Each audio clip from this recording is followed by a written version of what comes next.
Alvo dos Estados Unidos, Moraes mantém rede de aliados no Brasil que garante influência e proteção.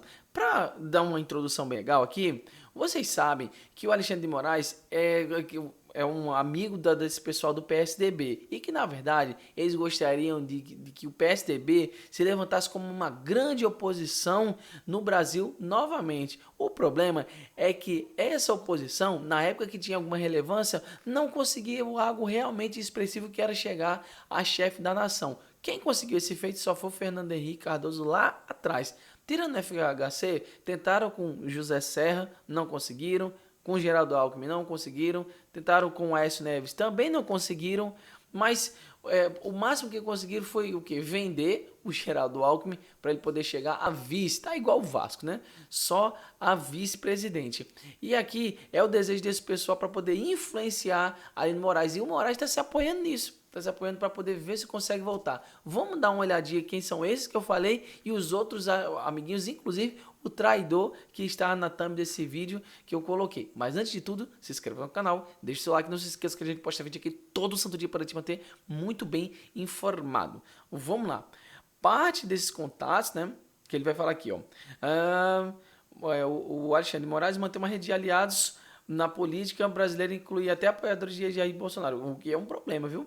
Parte desses contatos vem da carreira progresso de Moraes, que já foi secretário da administração paulista e filiado ao PSDB. Por isso que eu fiz aquela introdução. A parcela mais relevante, porém, foi construída após eles chegaram ao Supremo com relação com o presidente Lula e com a cúpula do Congresso. Que aqui, se você der uma olhadinha, pesquisem um vídeo na internet quando o Alexandre de Moraes foi indicado. Nem os alunos dele queriam que ele chegasse ao STF. Assim, teve coisa de milhares de assinaturas para ele não chegar no STF. Um negócio realmente preocupante desde aquela época.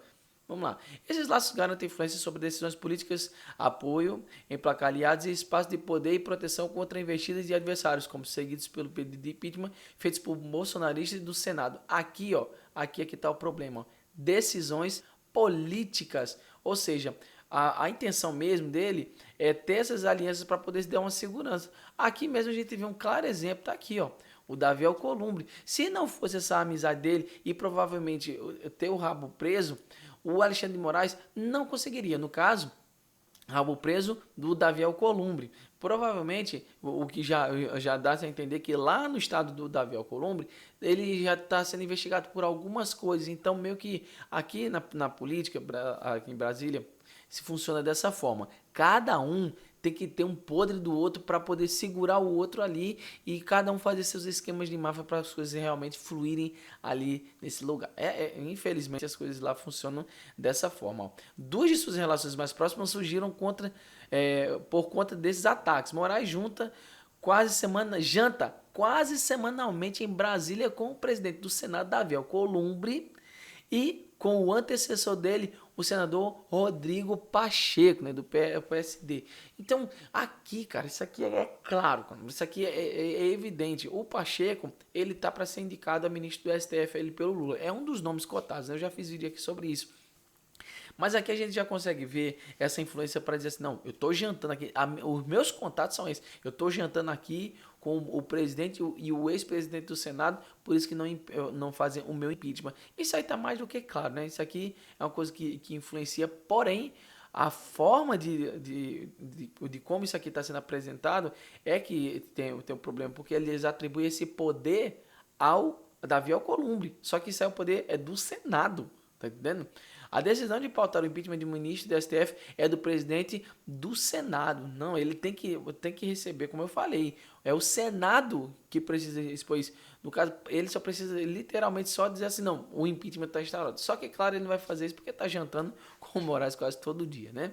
Então, a oposição voltou a posicionar pela deposição de Moraes após ele determinar a prisão domiciliar de Bolsonaro e obteve o apoio público de 41 senadores para pedir o afastamento. Alcolumbre, de pronto, descartou qualquer iniciativa desse sentido e disse que não dará aval se nem demais 80 senadores assinarem um pedido. Quer dizer, metade queria, né?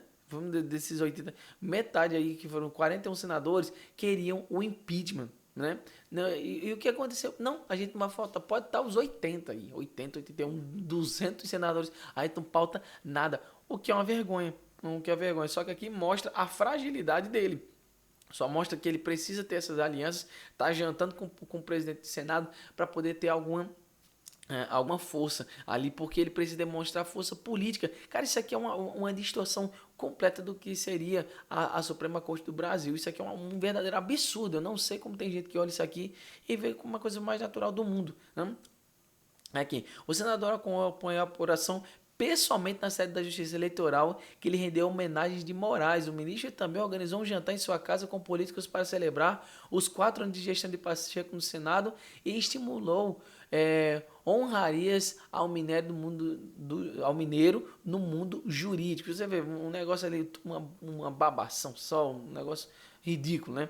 Moraes também mantém contato com o ex-presidente da Câmara, Rodrigo do Maia, e Arthur Lira, ainda que no segundo caso a relação seja permeada por tensões. Isso aqui é outro problema. Você pode ver que na verdade existe uma troca de favor muito grande. Você vê, ó, Davi Alcolumbre, aqui tem também o Hugo Mota, que provavelmente tem esse contato direto também. Aí a gente tem o Pacheco, a gente tem o Rodrigo Maia, que está à frente aí dessa questão de bancos agora também.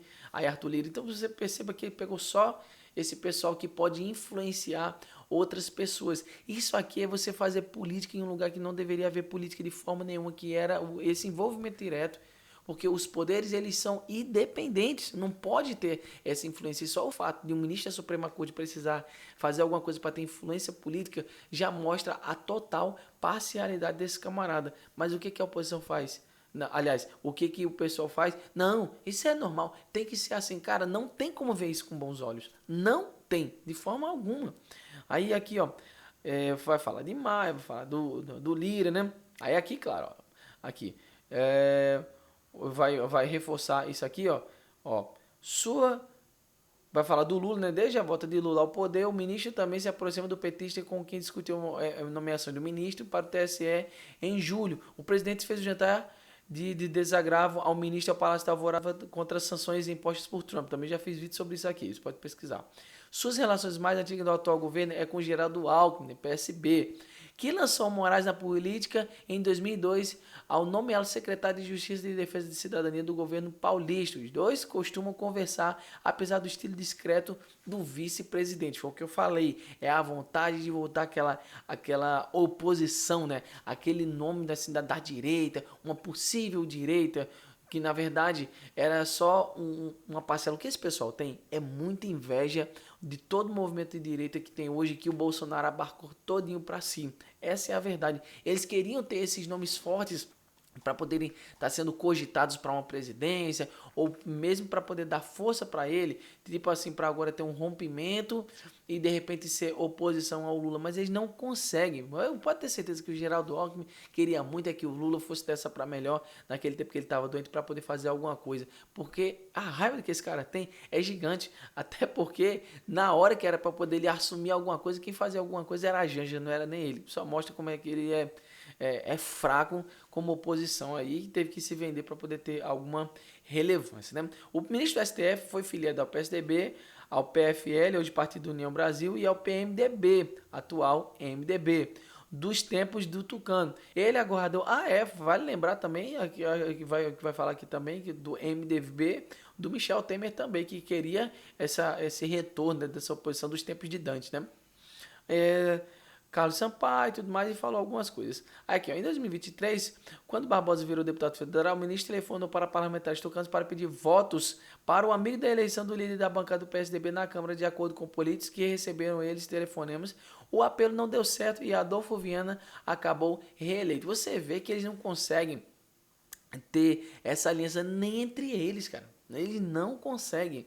Por quê? Porque eles são fracos. Essa é a verdade, eles são fracos em Senado, são fracos em Câmara, eles podem ter alguma coisa ali, agora um bem expressivo com o PSD, mas não era o que eles queriam, eles tiveram que modificar esse negócio deles para poder ter alguma relevância, mas não era o que eles queriam, eles não queriam esse tipo de coisa, né? Aí aqui a gente vai ver aqui Que outro momento em que foi ministro atuou por um aliado quando, segundo a Folha apurou, ele provocou o presidente dos republicanos, Marco Pereira, para defender a afiliação do secretário da Casa Civil do Distrito Federal, Gustavo Rocha. Né? Rocha foi ministro do governo Temer junto com o Moraes, né? Foi o que eu estava falando. Ele quer concorrer como candidato a vice da atual vice-governadora Celina Leão, que assumirá o governo em abril com a renúncia de Ibanez Rocha para disputar o Senado. A oposição poderia cacifar Rocha para substituí-la em 2030, procurando. Pereira afirmou que nunca foi contato por nenhum deles. Claro, né? A gente tem que ter uma descrição aqui, não pode ficar muito explícito todas essas coisas. Mas aqui, no geral, ela vai falar sobre essa questão de inquérito do Bolsonaro e tudo mais.